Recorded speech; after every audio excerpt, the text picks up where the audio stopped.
已经很久，不只是几个小时的事。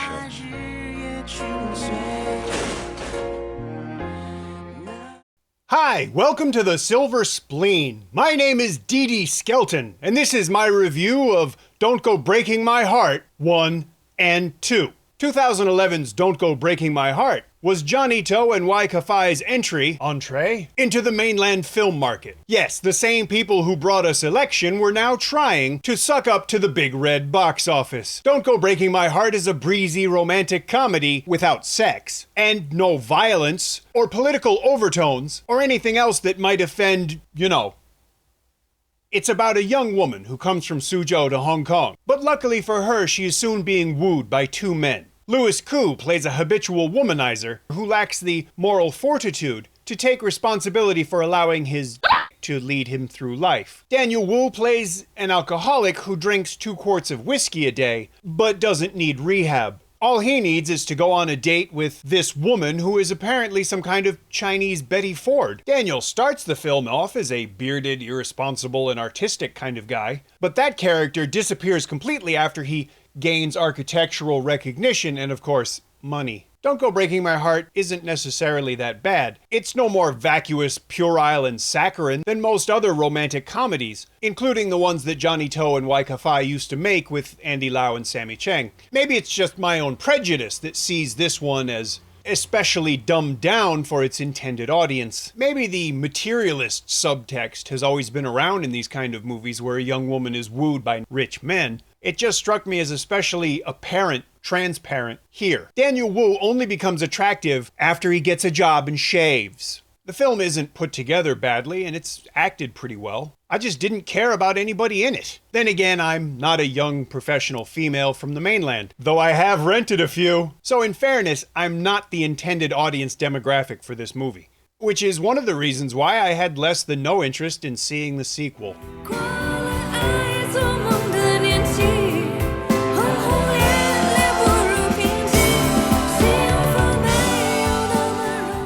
Don't Go Breaking My Heart 2 stars 3 of the same people from the first movie. Daniel Wu, Louis Koo, and Gao Yuanyuan. Added into the cast are Miriam Young and Vic Chow. I didn't want to watch this movie because I knew that I didn't care about the characters because I'd seen the trailer.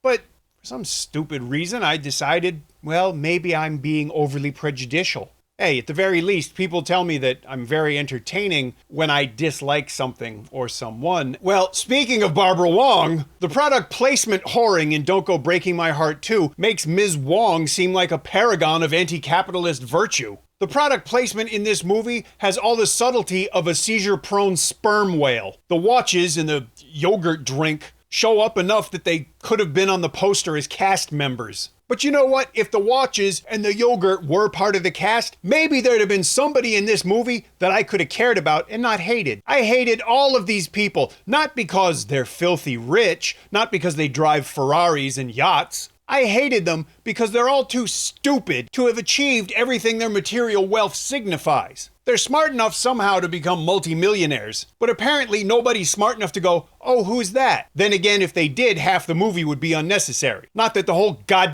movie isn't unnecessary, I'm just saying. How am I supposed to have any kind of sympathy for these horrifically shallow people and their 1% problems? You can't park your Ferrari. I feel so bad for you. Especially when you say, I wish a cute guy would come to my rescue. Yeah, that's what a powerful female executive who makes millions of dollars would say. She'd also let a stranger drive her car, let her get him drunk, let him drive the Ferrari drunk, take him home, let him sleep over, and then leave him alone in the house the next day. To be serious for a moment, I'm actually kind of sick and tired of Chinese movies insulting women so thoroughly. I hope all of that character's ancestors get ass raped by the ghost of Jiang Qing. because that woman had a cock and she wasn't afraid to use it. I hated these characters for allowing a bunch of their personal and business decisions to be made by a fucking CGI octopus. What a bunch of fuckwits. We're apparently supposed to feel bad for people who are dumb enough to be victimized by other people whose shittiness is already known to them? Fuck you too. I hated these people because they were selfish and ignorant and completely unconcerned about anybody but themselves. As long as I'm happy, fuck everybody else. Which is, let's face it, par for the course for banker types. What's in the suitcase, fat boy? You know, when somebody says, somehow I ended up outside her apartment. It's called stalking, you psycho fuck. By the end of the movie, some people's lives are destroyed by other people's selfish bullshit. But hey, as long as they're happy, right? And rich, don't forget rich. You know, I've heard some people say that maybe this movie is actually trying to send up materialism and make a sly commentary about mainland consumerism. But I doubt it. The filmmaking is too witless, facile, and pedestrian for that. Besides, the audience for this movie subscribes to materialism like a religion. I've heard this movie, as well as Barbara Wong's recent films, described as OL porn. Not the Japanese kind, I'm talking about the Chinese kind. These movies are made to appeal to single women in China of a certain age, education, and class. What single woman in her 20s or 30s wouldn't want to dream about having Koo and Daniel Wu fighting over her in an environment full of luxury cars, nice watches, and expensive restaurants? So looked at it that way, you could kind of say that the Don't Go Breaking My Heart movies have a lot in common with Tiny Times. And we know how popular those movies were, and how good, Election 3 ought to be a hoot. I can't recommend either of these movies except to watch them as an example of what some people in the world think is good. In the description, there's a link where you can buy the first movie, and when the second one is released, I will update the description to include that link as well. If you enjoyed this review, please leave me a comment. If you didn't enjoy the review, please leave me a comment. If you enjoy the channel, please subscribe. Thank you for watching.